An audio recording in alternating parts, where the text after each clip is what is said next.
बिस्मिल्लाहिर्रहमानिर्रहीम। आप सब जानते होंगे कि आजकल पाकिस्तान में 1973 के आइन की गोल्डन जुबली मनाई जा रही है। ये उसका साल है। 2 रोज़ पहले यानी कि 10 अप्रैल के दिन आज से 50 साल पहले इस आइन को पाकिस्तान की कौमी असम्बली ने उसको मंजूर किया था और आज के रोज़ यानी कि 12 अप्रैल 1973 को उसके ऊपर उस वक़्त के सदर मुमलिकत ने उसके ऊपर दस्तखत किए थे और ये आइन 14 अगस्त 1973 को नाफुज़ुल अमल हो सका था। पाकिस्तान की दस्तूरी तारीख़ में बाज़ अदालती फ़ैसले ऐसे हैं कि जो तारीख़ी हैं, उसके मुस्बत असरात भी मुरतब हुए और उसके मनफी असरात भी मुरतब हुए। आजकल पाकिस्तान की अदालतों के अंदर कई आइनी मामलात चल रहे हैं। हुकूमत एक तरफ खड़ी है, अदालत एक तरफ खड़ी है, सियासी जमातें एक तरफ खड़ी हैं। पाकिस्तान के अदालती निज़ाम के अंदर हम देखते हैं कि उसके कई फ़ैसलों ने पाकिस्तान की आइनी और सियासी तारीख़ पर बड़े गहरे असरात मुरतब किए हैं। इसमें कोई शक नहीं है कि आइन के मुताबिक जो हमारे इदारे हैं उनकी हदूद व क़यूद का तयन कर दिया गया है, लेकिन फेडरल निज़ाम होने के नाते से बेशक आइन हमारा मुकद्दम और बरतर है और बाकी सारे इदारे उसके ताबे हैं, उसी के मुताबिक उन्होंने अपने निज़ाम को चलाना है। लेकिन हम देखते हैं कि अदालती फ़ैसलों ने पाकिस्तान की आइनी और सियासी समत को जिस तरफ ले जाने में अपना किरदार अदा किया, उसको हम थोड़ा सा तजिया करते हैं। इन फ़ैसलों में सबसे पुराना और पहला केस हमें जो नज़र आता है आइनी तौर पर, वो मौलवी तमीज़ुद्दीन का केस है। मौलवी तमीज़ुद्दीन के केस में हम देखते हैं कि 24 अक्टूबर 1954 को उस वक्त के गवर्नर जनरल ग़ुलाम मोहम्मद ने दस्तूर साज़ असम्बली को और उस वक़्त की वजारत को बरतरफ कर दिया था, बर्खास्त कर दिया था। इसके पीछे कई वजूहात हैं। सबसे बड़ी वजह तो एक ये थी कि दस्तूर साज़ असम्बली ने अपने एक एक्ट की मंजूरी के नतीजे में गवर्नर जनरल के अख्तियारात में कमी कर दी थी और उसको लग रहा था कि आइंदा आने वाले दिनों में उसके अख्तियारात में मज़ीद कमी हो जाएगी। तो इस बुनियाद पर उसने और कई और दीगर वजूहात की बुनियाद पर जो उसने अपने ऑर्डर में बयान की, असम्बली को बर्खास्त कर दिया, जिसका काम दस्तूर साज़ी करना था। तो उसके दस्तूर साज़ असम्बली के जो सदर थे मौलवी तमीज़ुद्दीन, वो सिंध चीफ़ कोर्ट में चले गए। सिंध चीफ़ कोर्ट ने मुतफ़िक़ा तौर पर उस असम्बली को भी बहाल कर दिया और उनकी हैसियत और वजारत को भी बहाल किया। लेकिन उसमें एक दिलचस्प फ़ैसला ये भी किया कि जो दस्तूर साज़ असम्बली के मेंबर नहीं थे लेकिन वजारत के ओहदों पर फाइज थे, तो वो अपने ओहदों पर फाइज नहीं रहेंगे, उनको फ़र्क कर दिया गया। उसमें जनरल अयूब खान भी शामिल थे, उसमें मेजर जनरल सिकंदर मिर्ज़ा भी शामिल थे, उसमें एम.ए.एच. इस्फ़हानी भी शामिल थे और डॉक्टर खान साहब भी शामिल थे। ये दस्तूर साज़ असम्बली के मेंबर नहीं थे, इनको बहाल नहीं किया गया। तो इस फैसले के ख़िलाफ़ जो वफाकी हुकूमत है यानी गवर्नर जनरल जो है वो चला गया फेडरल कोर्ट में इसके ख़िलाफ़ अपील के तौर पर। तो फेडरल कोर्ट ने फ़ैसला उलट कर दिया। वो जो सिंध चीफ़ कोर्ट ने फ़ैसला किया उससे मुतफ़िक वो नहीं हुआ, बल्कि गवर्नर जनरल के असम्बली तोड़ने के अख्तियारात को तस्लीम कर लिया। ये तकनीकी बुनियादों पर फ़ैसला किया गया जबकि इसका कोई जवाज़ नहीं था और चुनाचे बाद में कई मौक़ों के ऊपर उस वक़्त के चीफ़ जस्टिस मुनीर अहमद ने, जिन्होंने इस फ़ैसले में बुनियादी किरदार अदा किया, उन्होंने इस बात को तस्लीम किया कि ये फ़ैसला सियासी मसलतों और दबाव के नतीजे में किया गया। ये वो आगाज़ था जहाँ नज़रिया ज़रूरत को अडॉप्ट किया गया और पाकिस्तान की सियासी और आइनी समत गलत तरफ ले जाने में उसने एक किरदार अदा किया। तो ये मौलवी तमीज़ुद्दीन का केस आज भी तारीख़ के सफ़ात में वो ज़िंदा है और अदलिया के गलत फ़ैसलों का एक आगाज़ हमें नज़र आता है। उसके बाद दूसरा केस यूसुफ पटेल केस है। यूसुफ पटेल केस उस वक्त ये सामने आया जब अयूब खान का मार्शल लॉ लगा। तो अयूब खान माजरत अयूब खान का नहीं, अभी ये बल्कि वही केस है, उस अरसे का केस है जब गवर्नर जनरल ग़ुलाम मोहम्मद का दौर है।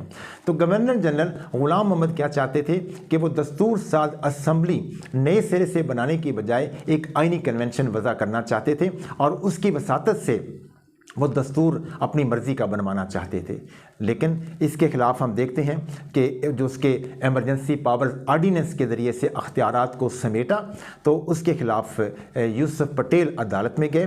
तो फिर अदालत ने जो फ़ैसला किया वो बहरहाल बड़ी अहमियत का हामिल था और उन्होंने इस दस्तूरी कन्वेंशन की तश्कील के मनसूबे के ख़िलाफ़ फ़ैसला दिया और ये करार दिया कि दस्तूर साज असम्बली के वसातत से ही दस्तूर साजी और कानून साजी का अमल आगे बढ़ाया जा सकता है। तो ये दूसरा केस था जो कि उसी ज़माने के अंदर हमें नज़र आता है। उसके बाद हम देखते हैं कि कुछ अरसे के बाद ही 57 में जो मार्शल लॉ लग जाता है अयूब खान का, तो अयूब खान के मार्शल लॉ ऑर्डर के ख़िलाफ़ 200 केस जो है वो सुना गया सुप्रीम कोर्ट के अंदर और उसको चैलेंज किया गया। तो उसमें अदलिया ने ना सिर्फ ये कि अयूब खान के मार्शल लॉ को जायज़ियत बख्शी, बल्कि एक बड़ा तारीख़ी फ़िक्रा उन्होंने अपने फ़ैसले में लिखा, वो ये था कि ये एक जीता हुआ इनकलाब या कामयाब तख्ता उलटना, यानी को बैनुल अक़वामी तौर पर आइन तब्दील करने का तस्लीम शुदा कानूनी तरीक़ा है। तो ये इस तरह के फ़िक्रे शामिल करके गोया कि अयूब खान को आइन को मनसूख करने, नया आइन बनाने, अबूरी निज़ाम बनाने, अपनी मर्ज़ी का निज़ाम देने का सारा अख्तियार जो है उसको दे दिया। तो ये भी एक ऐसा फ़ैसला था जो कि मार्शल लॉ को जायज़ करार देने, एक शख्स को दस्तूर को तोड़ने, बरतरफ करने, मनसूख करने और अपनी मर्ज़ी का आइन बनाने का अख्तियार दे दिया गया।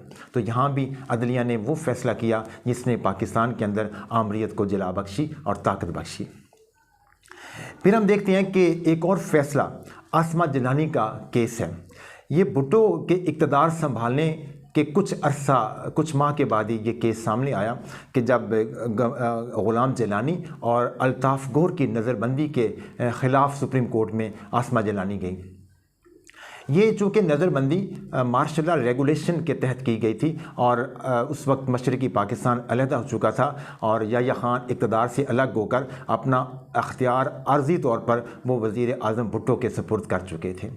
तो इस नज़रबंदी के ख़िलाफ़ आसमा जिलानी गई और फिर सुप्रीम कोर्ट ने जो फ़ैसला दिया वो बड़ा तारीख़ी था इस लिहाज से कि एक मार्शल लॉ को गैर आइनी करार दे दिया गया जो मार्शल लॉ याह्या ख़ान का था, लेकिन उसके पीछे जो मार्शल लॉ या फ़ौजी हुकूमत के हाथ इक़्तिदार देने में अयूब खान का किरदार था और 1962 के आइन के अंदर दिए गए तरीक़ेकार से इन्हराफ किया गया था और उसी इन्हराफ की निशानदेही इस केस के अंदर की गई कि अयूब खान को ये इख्तियार नहीं था कि वो अपना इक़्तिदार दिए हुए तरीक़ेकार से हट कर बरअक्स उसके वो याह्या ख़ान के या फ़ौज के हवाले करता।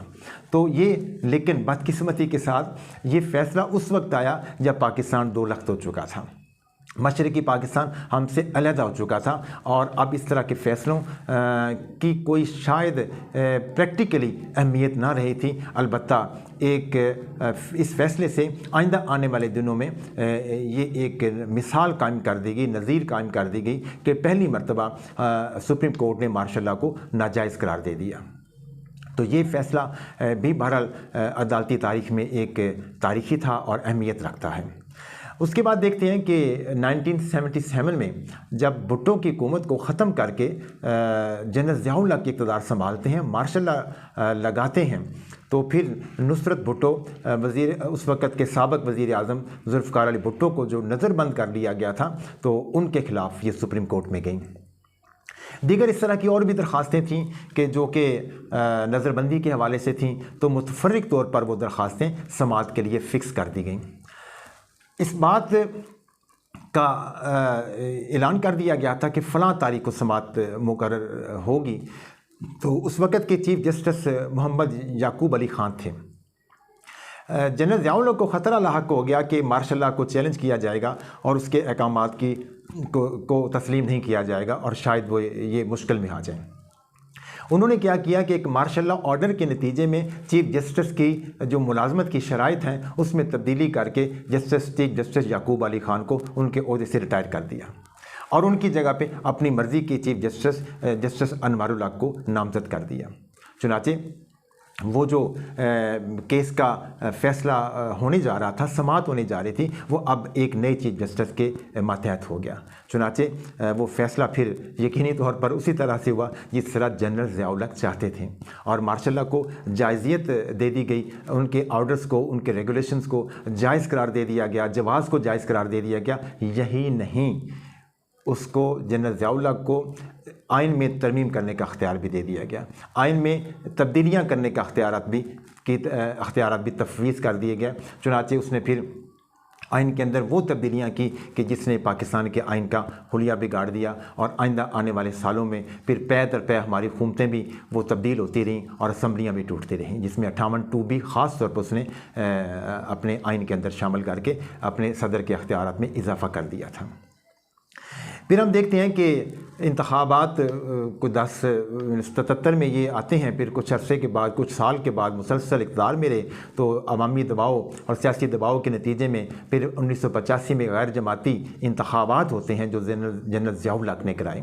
उन इंतखाबात के नतीजे में ज़ाहिर उसके पास 58(2) के तहत जो आइन में 8वीं तरमीम उसने की थी, उसके पास अख्तियार था कि वो किसी भी वक्त असम्बली को बर्खास्त कर सकते थे, हुकूमत को बर्खास्त कर सकते थे और वो ख़ुद ओहदे पर बराजमान थे। चीफ ऑफ आर्मी स्टाफ भी थे और वो सदर के ओहदे पर भी फाइज थे। चुनांचे उसने अपनी ही तश्कील करदा असम्बली, अपनी दौर की तश्कील करदा असम्बली के अंदर जो वज़ीर आज़म और हुकूमत थी जुनेजो की, मोहम्मद ख़ान जुनेजो की, तो उसकी हुकूमत को 1985 में बरतरफ कर दिया, असम्बली को भी और हुकूमत को भी। इसके ख़िलाफ़ जुनेजो तो बड़े शरीफ आदमी थे, वो अदालत में जाने से गुरेज़ा रहे, अपना बक्स उठाया और चले गए सिंध के अंदर, अपने घर के अंदर लाड़काना। तो जो हाजी सैफुल्ला एक कौमी असम्बली के रुकन थे, उन्होंने सुप्रीम कोर्ट में जनरल ज़ियाउल हक के इस बरतरफी के अहकामात को चैलेंज किया। तो ये समाअत होती रही। लाहौर हाई कोर्ट के फुल बेंच ने 27 सितंबर 1988 को फ़ैसला दे दिया कि जनरल ज़ियाउल हक का असम्बली बरतरफ करने का अख्तियार नाजायज़ था, गैर आइनी था। लेकिन दिलचस्प बात यह है कि ये फ़ैसला उस वक्त आया जब जनरल ज़ियाउल हक 17 अगस्त 1900, इससे पहले एक आध महीना पहले, वो त्यारे के हादसे में जहाँ भाग हो चुके थे। तो हो सकता था कि अगर वो ज़िंदा रहते तो इस तरह का फ़ैसला ना आता। तो ये फ़ैसला बहरहाल लाहौर हाई कोर्ट ने उनकी त्यारे के हादसे में मौत के बाद जो है वो जारी किया। ये फ़ैसला जब आया तो फिर एक साथ ये कंडीशन रख दी गई कि असम्बली बहाल नहीं होगी। फ़ैसला गैर आइनी है, नए इंतखाबात की तरफ जाएँ, असम्बली और हुकूमत को बहाल नहीं किया गया। तो इसी चीज़ के ख़िलाफ़ फिर हाजी सैफुल्ला की असम्बली बहाल होनी चाहिए, हुकूमत बहाल होनी चाहिए, तो वो सुप्रीम कोर्ट में गए। तो सुप्रीम कोर्ट ने भी लाहौर हाई कोर्ट के फ़ैसले को बहाल रखा और असम्बली को बर्खास्त नहीं किया। चुनांचे नए इंतखाबात हुए। अब नए इंतखाबात हुए तो बेनज़ीर भुट्टो की हुकूमत कायम हो जाती है, जिसको फिर सिर्फ 2 साल काम करने का मौका मिला और उनकी हुकूमत को भी 58(2) का अख्तियार जो जनरल ज़ियाउल हक ने 8वीं तरमीम के नतीजे में हासिल किया था, अब जनरल इसहाक ने उसको इस्तेमाल करना शुरू कर दिया। उसने 2 दफ़ा असम्बलियाँ तोड़ी, 1990 में भी तोड़ी, 1993 में भी तोड़ी।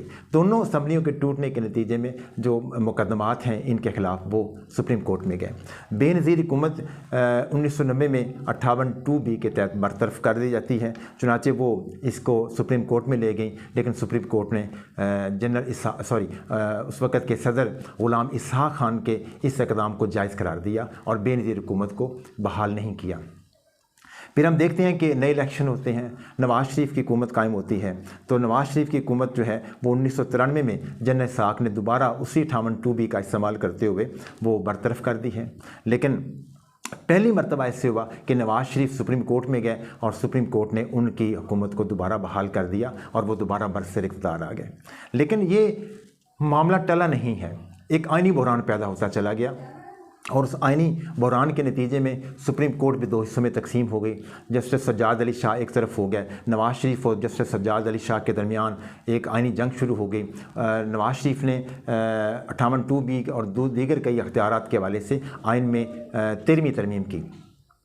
13वीं तरमीम को जस्टिस सज्जाद अली ने अपने एक फ़िक्रे के अंदर ही, एक मिनट के अंदर ही उसको मुअत्तल कर दिया। ये बड़ा एक सख्त किस्म का इक़दाम था। चुनांचे सुप्रीम कोर्ट दो हिस्सों में तकसीम हो गई और हुकूमत और एक बेंच एक तरफ था और जो जस्टिस सज्जाद अली शाह और सदर जो थे वो एक तरफ थे।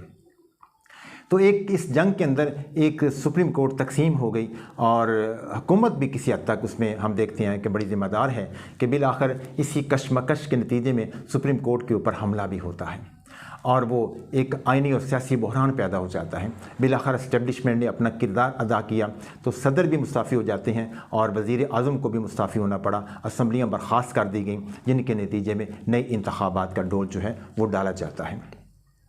तो इसी बहरान के नतीजे में हम देखते हैं कि फिर मामला आगे बढ़ता है। फिर बेनज़ीर की पीपल्स पार्टी की हुकूमत आ जाती है। तो फिर उसके बाद नवाज़ शरीफ बरसर इक़्तिदार आते हैं।